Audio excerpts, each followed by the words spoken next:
10 जुलै 2026 ची तारीख भारताच्या ज्युडिशियल सिस्टम इतिहासात एक सर्वात धक्कादायक तारीख म्हणून रेकॉर्ड केली जाईल.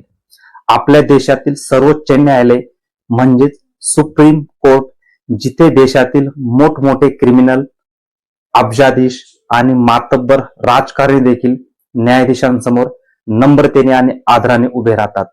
पण 10 जुलैला याच सर्वोच्च न्यायालयाच्या कोर्टरूम मध्ये एक असा अभूतपूर्व आणि हादरवून टाकणारा प्रसंग घडला, ज्याची चर्चा आज गल्लीपासून दिल्लीपर्यंत सुरू आहे. भर कोर्टात चालू सुनावणी दरम्यान एका याचिकाकर्त्याने थेट न्यायाधीशांनाच हुकूम सोडला, ज्यात न्यायाधीशांना बोट दाखवून म्हटलं, mister judicial servant, I order you to order the registration of FIR. म्हणजे न्यायालयीन नोकरा, मी तुला आदेश देतोय. न्यायाधीशांनी अवाक होऊन विचारलं, तू आम्हाला ऑर्डर देतोयस? आणि पुढच्याच क्षणी कोर्टरूमचे रूपांतर एका मोठ्या बॅटरफील्ड मध्ये झालं. त्या व्यक्तीने हातातील सर्व लिगल डॉक्युमेंट्स हवेत भिरकावले आणि देशाच्या सरन्यायाधीशांना अत्यंत अर्वाच्य भाषेत शिव्या द्यायला सुरुवात केली. सर्वोच्च न्यायालयात असा राडा घालणारा हा प्रबल प्रताप नक्की कोण आहे? Are you the party in person? Yes. Prabal Pratap. Yes. Mr. Judicial Servant, I order you to order the registration of FIR against ACP Vikasnagar Lucknow and You're Duplex ordering me. Technologies. You're ordering us. I am the sovereign and Duplex Technology Services for running cybercrime syndicate in across the country. That's all from my side. Everything is on record in 155 pages of the file, and that's all from my side. And these are few papers I have. So at this court, ये दे देना. नमस्कार मित्रांनो, मी वैभव आणि वैभव डिकोटे आपल्या YouTube channel मध्ये आपलं स्वागत. 10 जुलै रोजी सकाळी ठीक 11 वाजता सुनावणी सुरू झाली. बेंच होतं न्यायमूर्ती KV विश्वनाथन आणि न्यायमूर्ती अलोक आराध्य यांचं. कोर्टात एक स्पेशल लिव्ह पिटिशन पुकारली गेली.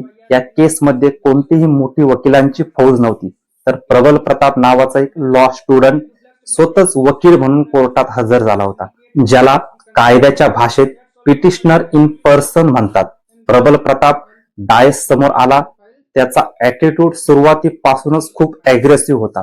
सुनावणी सुरू होताच त्याने स्वतःची ओळख करून देताना एक अजब शब्द वापरला. तो म्हणाला, आय एम द सॉव्हरेन, म्हणजेच मी या देशाचा सार्वभौम राजा आहे.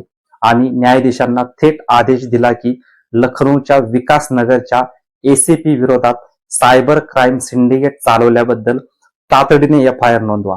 भर कोर्टात स्वतःला राजा म्हणून घेणारा आणि न्यायाधीशांना कोर्टाचे नोकर म्हणून ऑर्डर देणारा माणूस पाहून न्यायमूर्ती क्षणभर अवाक झाले. त्यांनी अत्यंत शांतपणे विचारले, तू आम्हाला ऑर्डर देतोयस का?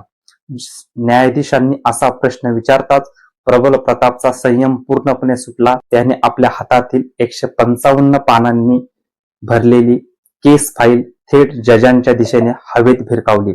कागदपत्रे संपूर्ण कोर्टरूम मध्ये विखुरली गेली. तो एवढ्या प्रचंड फ्रस्ट्रेशन मध्ये होता की त्याने थेट भारताचे सरन्यायाधीश सूर्यकांत यांच्या विरोधात शिव्या आणि अत्यंत अपमानास्पद भाषेचा वापर सुरू केला.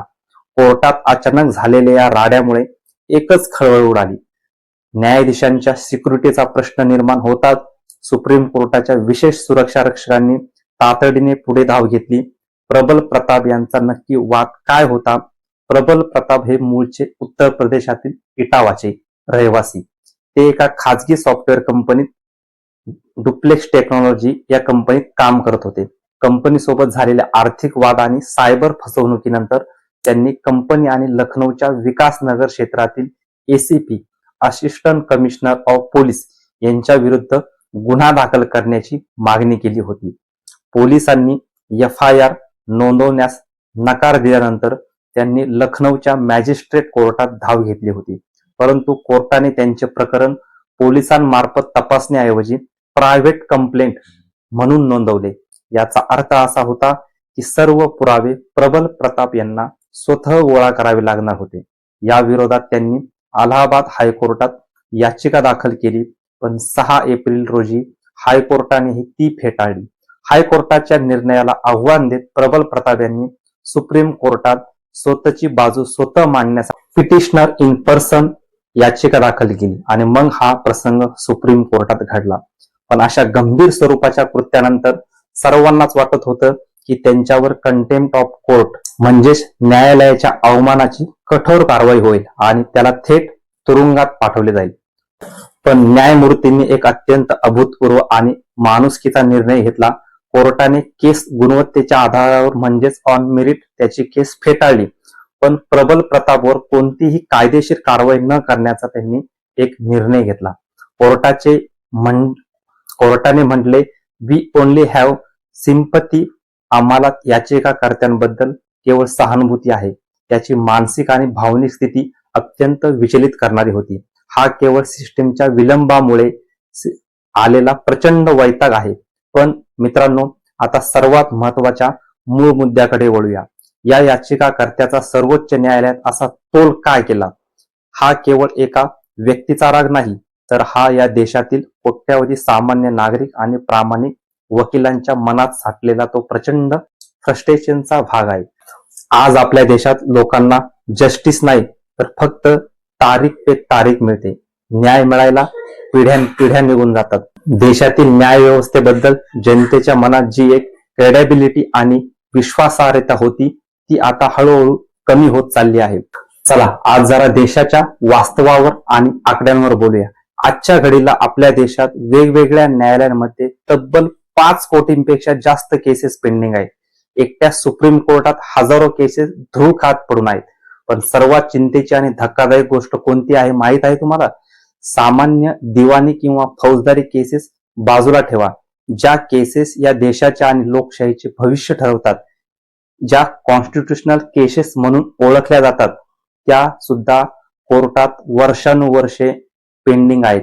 संविधानाचा आत्मा वाचवण्यासाठी आणि डेमोक्रेसीचा गळा आवळला जाऊ नये म्हणून ज्या खटल्यांवर तातडीने सुनावणी होणे गरजेचं असतं, तिथे आपले कोर्ट केवळ तारीख पे तारीख देत राहते. आणि या डिलेचा थेट आणि सर्वात मोठा फायदा कोणाला होतो? तर तो होतो रुलिंग पार्टीला, म्हणजेच चालू सत्ताधाऱ्यांना. जेव्हा एखादा महत्वाचा घटनात्मक खटला कोर्टात प्रलंबित राहतो, तेव्हा सत्ताधारी अगदी निर्धास्तपणे आपले राजकीय आणि वादग्रस्त निर्णय जनतेवर लागू करत राहतात. कारण त्यांना पक्के माहिती असते की जोपर्यंत कोर्टाचा अंतिम निकाल येईल तोपर्यंत त्यांचे 5 वर्षाचे सरकार काम पूर्ण झालेले असेल आणि ते सत्तेचा पूर्ण उपभोग घेऊन मोकळे झालेले असतील. याचे सर्वात जिवंत आणि ताजे मोठे उदाहरण म्हणजे आपल्या महाराष्ट्राचे राजकारण. महाराष्ट्रातील सत्ता संघर्ष आणि संविधानाच्या 10th शेड्यूल पक्षांतर बंदी कायद्याबाबतचा खटला आठवून बघा. महाराष्ट्रात सरकार बदलून पक्ष फुटून आमदारांची बंडखोरी करून तब्बल 4 वर्ष होऊन गेली, तरी अजूनही यावर सर्वोच्च न्यायालयाकडून कोणताही अंतिम ठोस आणि ऐतिहासिक निकाल देण्यात आलेला नाही. सुप्रीम कोर्टाचे 5 मान्यवर आणि मातब्बर सरन्यायाधीश या काळात रिटायर झाले. यातील एका सुद्धा न्यायाधीशाला वाटलं नाही की आपण काहीतरी चुकतोय. देशाच्या लोकशाहीला जिवंत ठेवण्यासाठी, विश्वास वाढेल यासाठी आपण निकाल द्यायला हवा. निकाल काहीही असो तो द्यायला पाहिजे, जेणेकरून जनतेला कळेल भारताची न्याय व्यवस्था खरंच लोकशाहीला पूरक आहे की मारक. कोर्टाने निर्णय देण्यास एवढी प्रचंड दिरंगाई केली की त्या धर्तीवर देशातील सत्ताधाऱ्यांना एक नवीन लायसन्स म्हणजे नवीन आयडिया मिळाली. त्यांना समजलं की कोर्टात निर्णय व्हायला वर्षानुवर्ष लागतात. परिणामी महाराष्ट्रात आणि देशात त्यानंतर एकामागून एक खूप सारे राजकीय पक्ष अगदी उघडपणे फोडले गेले. आमदारांचे आणि खासदारांचे गटच्या गट रात्रीतून बाजूला झाले. जनता ज्या लोकशाहीवर विश्वास ठेवून मतदान करते, त्याच लोकशाहीची आणि मतदारांची कायदेशीर थट्टा उडवली गेली. मग सामान्य माणसाने न्यायपालिकेकडे बघून प्रश्न का विचारू नये? महाराष्ट्राला आणि सामान्य माणसाला न्याय नक्की कधी मिळणार? की जेव्हा पूर्ण 5 वर्षाचा कार्यकाळ संपून जाईल तेव्हा कोर्ट केवळ कागदावर एक निकाल लिहून मोकळे होणार का? जर न्याय वेळेत मिळाला नाही तर तो न्याय नाकारल्यासारखंच असतं. आता सर्वात डेंजरस आणि गंभीर विचार करण्यासारख्या मुद्द्याकडे येऊया. आज जर हीच परिस्थिती देशात कायम राहिली तर भविष्य काय असेल? समजा उद्या सत्ताधाऱ्यांनी संसदेत स्वतःच्या प्रचंड बहुमताच्या जोरावर एखादा पूर्णपणे चुकीचा कायदा संमत केला, ज्याने थेट संविधानाच्या बेसिक स्ट्रक्चरला धक्का पोहोचेल, अशा वेळी देशातील सामान्य जनता एकाच आशेने कोणाकडे बघेल?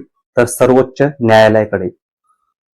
कारण कायदे मंडळाने कशाही प्रकारचे कायदे बनवले व त्यात जर संविधानाच्या बेसिक स्ट्रक्चरला धक्का लागणार असेल तर सुप्रीम कोर्ट अशा प्रकरणांमध्ये स्वतः लक्ष घालते आणि संविधानाचं रक्षण करण्याचं काम देखील सुप्रीम कोर्टाचं आहे. पण जर सुप्रीम कोर्टाने तेव्हाही अशीच संत आणि बघ्याची भूमिका घेतली, केसेस वर्षानुवर्षे तारखांवर ठेवून प्रलंबित ठेवल्या, तर देशाचे काय होईल? इतिहास साक्षी आहे. जेव्हा देशातील कायदेशीर संस्था, संसद आणि सर्वात महत्वाची न्यायव्यवस्था सामान्य माणसाला वेळेत न्याय देण्यास अपयशी ठरतात, तेव्हा तो देश अनार्कीकडे म्हणजेच अराजकतेकडे सरकतो. जर न्यायपालिकेकडून लोकांचा विश्वास पूर्णपणे उडाला तर एक दिवस आपल्या देशात सुद्धा नेपाळ, श्रीलंका, बांगलादेश सारखी भीषण परिस्थिती निर्माण व्हायला वेळ लागणार नाही. या शेजारील देशांमधील इतिहास आठवून बघा. तिथल्या जनतेने जेव्हा न्याय न मिळाल्यामुळे आणि यंत्रणेच्या भ्रष्ट दिरंगाईमुळे थेट रस्त्यावर उतरून संसदेवर आणि राष्ट्राध्यक्षांवर, घरांवर ताबा मिळवला होता, तेव्हा त्यामागे हीच न्याय न मिळण्याची हतबलता कारणीभूत होती. आपणही नकळतपणे त्याच दिशेने चाललो नाही ना, हा विचार करण्याची आता वेळ आली आहे. तर मित्रांनो, सर्वोच्च न्यायालयात परवा झालेला तो राडा केवळ एका वकिलाची वैयक्तिक चिडचिड नव्हती, तर ते या सिस्टीमच्या संत कारभाराविरुद्ध उमटलेले एक हिंस्र पाऊल होते. जर कोर्टाने वेळेत न्याय दिला नाही, प्रलंबित राजकीय संविधानिक खटले वेळेत निकाली काढले नाहीत, तर लोकशाहीचा हा मजबूत डोलारा कोसळायला वेळ लागणार नाही. कायदा सर्वांसाठी समान असला पाहिजे आणि तो वेळेतच मिळाला पाहिजे, तरच या देशात संविधान आणि लोकशाही खऱ्या अर्थाने जिवंत राहील. तुम्हाला काय वाटते? सुप्रीम कोर्टाच्या या तारीख पे तारीख संस्कृतीमुळे सामान्य माणसाचा न्याय व्यवस्थेवरचा विश्वास खरोखरच कमी होतोय का? आणि आपल्या लोकशाहीला वाचवण्यासाठी सुप्रीम कोर्टाने आता कोणती तरी ठोस पावले उचलली पाहिजेत का? कमेंट्स करून तुमचे मत अतिशय प्रामाणिकपणे नक्की सांगा. हा अत्यंत महत्वाचा आणि डोळे उघडणारा डिकोडिंग व्हिडिओ आपल्याला आवडला असल्यास वैभव डिकोड या आपल्या युट्यूब चॅनलला लाईक करा, शेअर करा आणि सबस्क्राईब करायला अजिबात विसरू नका. धन्यवाद. जय हिंद.